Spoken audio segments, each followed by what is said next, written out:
Everyone, আসসালামু আলাইকুম। Welcome back to my YouTube channel. তো চলে আসলাম অনেকদিন পরে নতুন একটি মিনি ব্লগ নিয়ে।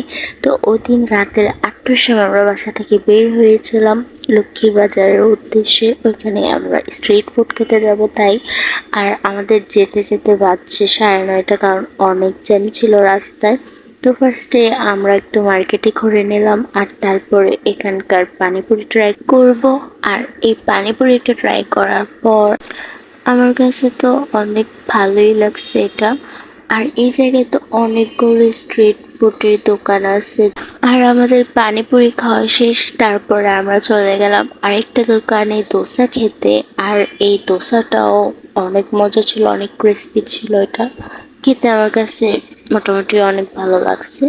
আর এই তো আমাদের দোসা খাওয়া কমপ্লিট। এখন আমরা যাব আরেকটি দোকানের ফ্রাইড রাইস আর চিকেন ফ্রাই ট্রাই করতে। তো এই ফ্রাইড রাইসটাও আমার কাছে ভালোই লাগছে।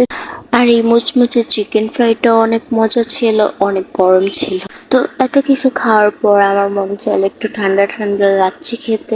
আর লাচ্ছি খাওয়াটা কমপ্লিট করে চলে আসলাম মাই ফেভারিট মটকা চা খেতে। যখন এটা বানাচ্ছিল না, এত সুন্দর একটি স্মেল আসতেছিল, মনে হচ্ছিল যে না এখনই নিয়ে খেয়ে ফেলে।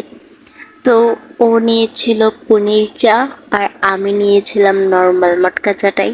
এটার টেস্টের ব্যাপারে কি বলবো, অনেক মজা, অনেক মজা। আর সব কিছুর পর এই চাটা খাওয়ার রাস্তা দিয়ে হাঁটা, তাও আবার রাতের বেলা, আমার কাছে তো অনেক ভালো লাগতেছিল। আর এখন আমি চলে এসেছি পুরো হিন্দুদের এলাকায়, যেখানে শুধু হিন্দুদের মার্কেট, হিন্দুদের মূর্তি বানাচ্ছে, হিন্দুদের পুজো হচ্ছে। তো এখান থেকে আমাকে ও একটা টিপের পাতা কিনে দিল।